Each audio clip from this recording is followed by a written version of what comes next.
This channel does not promote any violent, harmful, or illegal activities. All content provided by this channel is meant for an educational purpose only. দুদফায় সাংসদ হিসেবে তিনি ছটা বছর কাটিয়ে দিয়েছেন, কিন্তু নিজের সংসদীয় এলাকার একাংশের সামান্য চাহিদাটুকু কি মেটাতে পেরেছেন বোলপুরের তৃণমূল সাংসদ?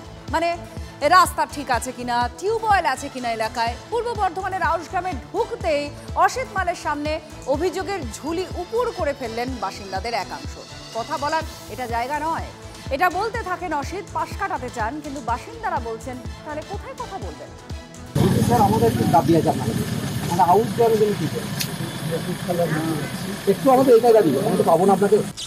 একদিকে সাধারণ মানুষ, যাদের মধ্যে কেউ কেউ আবার নিজেদের তৃণমূল কর্মী বলেই পরিচয় দিচ্ছেন, আর তাঁরা যাকে কার্যত ঘিরে ধরেছেন তিনি দুবারের সাংসদ। কথোপকথন শোনার পর কে আর বলবে government of the people, by the people, for the people. তবে বাংলার গণতন্ত্রে এটাই কঠোর বাস্তব। বোলপুর লোকসভার মধ্যে আউশগ্রাম, সাংসদ অসিত মাল থাকেন বীরভূমে, তাঁর বিধানসভা ক্ষেত্র অন্য জেলা পূর্ব বর্ধমান। অভিযোগ, সাংসদ অসিত মালকে এলাকায় খুব একটা পানই না আউশগ্রামের বাসিন্দারা। রবিবার অবশ্য আউশগ্রামে একটা ফুটবল টুর্নামেন্টে এসেছিলেন অসিত। অনেকদিন পর সাংসদকে সামনে পেয়ে একেবারে ছেঁকে ধরেন এলাকার লোকজন। হাতজোড় করে শুরু হয় প্রশ্ন।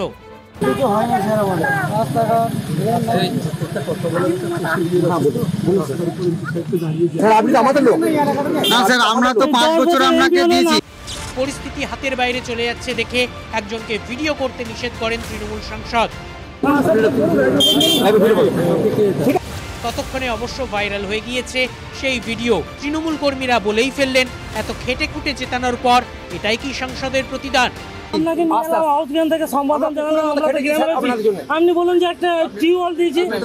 খাস তালুকে তৃণমূল সাংসদই দলীয় কর্মীদের প্রশ্ন বানে, উন্নয়নের কি এটাই নমুনা? প্রশ্ন তুলে তৃণমূলকে ঠেস দিয়েছে বিজেপি। তৃণমূল কংগ্রেসের সাধারণ কর্মীরা আজকে বিধায়ক সাংসদকে ওপেন দাঁড়িয়ে প্রশ্ন করছে এবং তারাই ভিডিও করছে। সেই ভিডিও দেখে ভয় খাচ্ছে তৃণমূলের সাংসদ। এটাই হচ্ছে বাংলার প্রকৃত উন্নয়নের দৃশ্য। স্থানীয়দের একাংশের অভিযোগ, খেলার মাঠে মাঝে মধ্যে এলেও গণতন্ত্রের ময়দানে আর কোথায় তৃণমূল সাংসদ? একাধিকবার ফোন করা হলেও অসিত মালের প্রতিক্রিয়া মেলেনি। তারা অভিযোগ করতে এসছেন, তাদের উদ্দেশ্যটা কি এটা নিয়েই হচ্ছে প্রশ্ন জাগে। এবং আমার মনে হয় সিন ক্রিয়েট করাটাই উদ্দেশ্য ছিল। উন্নয়নের কথা বলার জন্য অনেক জায়গা আছে, ফুটবল মাঠে গিয়ে ঝান্ডা নিয়ে তার জন্য বিক্ষোভ প্রদর্শন করতে হয় না। তপশিলি প্রভাবিত আউশগ্রামে 2016 থেকে দাপট জোড়া ফুলের। 2021-এর বিধানসভা ভোটে আউশগ্রাম থেকে 11,815 ভোটে জয়ী হয়। 24-এর লোকসভা ভোটের নিরিখে আউশগ্রাম থেকে 33,535 ভোটের লিড পায় তৃণমূল। অনেকের প্রশ্ন, আউশগ্রামে তৃণমূলের ভোট বাড়লেও তলায় তলায় অসন্তোষ যে ভালো মতো জমেছে, তার নমুনা কি এভাবেই বেরিয়ে পড়ছে? 26-এর মহাযুদ্ধের আগে পাড়ায় পাড়ায় যে সমস্যাগুলি রয়েছে তার কি সমাধান করতে পারবে তৃণমূল, নাকি ঘরের লোকের ক্ষোভের মাসুল গুনতে হবে? মনতোষ পোদ্দার ও হিমাদ্রি মণ্ডলের রিপোর্ট, TV9 বাংলা। 26-এর মহারণ, সেখানে মরণ বাঁচন লড়াই, আর সেই যুদ্ধে রাঢ়বঙ্গের লাল মাটি এখন থেকেই তেতে পুড়ে একটু একটু করে আরো লাল হতে শুরু করেছে। বাঁকুড়ার 1 ডজন বিধানসভা কার দখলে থাকবে? শুরু হয়ে গিয়েছে গরম গরম ভাষণ। মর্যাদার যুদ্ধে সৌমিত্র খায়ের শেষ লড়াইয়ের ডাক তাৎপর্যপূর্ণ। তবে কি তফসিলি জাতি আর উপজাতি মহলে জমি আলগা হয়েছে বিজেপির? আর এই নিয়ে তৃণমূল কটাক্ষ করতে ছাড়ছে না। এই লড়াই আমাদের কাছে শেষ লড়াই, আর এই লড়াই বাঁকুড়া জেলায় 12-12 দেখতে চাই ভারতীয় জনতা পার্টির সঙ্গী হয়ে। সামনে 26-এর লড়াই, তার আগে কথার লড়াই।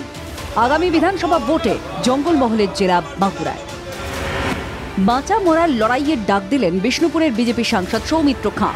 পাল্টা 2021-এর ফল মনে করিয়ে পদ্ম শিবিরকে তীক্ষ্ণ কটাক্ষ করলেন বাঁকুড়া তৃণমূল সাংসদ অরূপ চক্রবর্তী। যতবার লড়াই হচ্ছে 205 হেরে গিয়ে 70-এ দাঁড়াচ্ছে, এবারও তাই না। নির্বাচনী পরিসংখ্যান বলছে বঙ্গ বিধানসভার ভোটে বিজেপির সেরা পারফরমেন্স 2021-এ। 77টি আসনে জিতে বাংলায় প্রথমবার প্রধান বিরোধী দলের মর্যাদা পায় তারা। নজরকাড়া ফল হয় জঙ্গলমহলের জেলা বাঁকুড়ায়। 12টির মধ্যে 8টি আসনই যায় গেরুয়া ব্রিগেডের ঝুলিতে। 2024-এর লোকসভা ভোটের ফলে বাঁকুড়ায় ধাক্কা খায় বিজেপি। তৎকালীন কেন্দ্রীয় প্রতিমন্ত্রী সুভাষ সরকার বাঁকুড়া কেন্দ্র থেকে হেরে যান। সৌমিত্র খাঁ বিষ্ণুপুর ধরে রাখেন।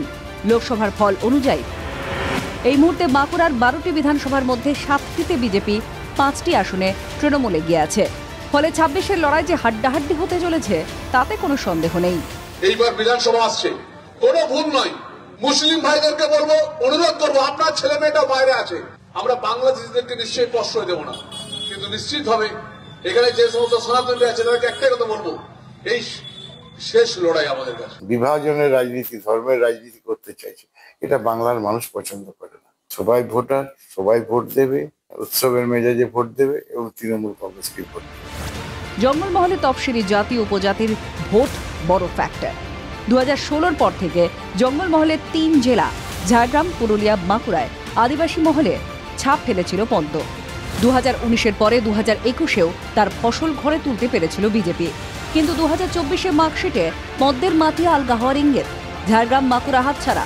বাঁকুড়ায় তফসিলি জাতি উপজাতির ভোটাররা কি ধীরে ধীরে তৃণমূলের দিকে ফিরতে শুরু করেছেন? সেই আঁচ বুঝেই কি বহু ঘাটে জল খাওয়ার নেতা সৌমিত্র খাঁ 26-এ হয় এসপার নয় ইউসপারের ডাক দিচ্ছেন? বাঁকুড়া থেকে হীরক মুখোপাধ্যায়ের রিপোর্ট, TV9 বাংলা।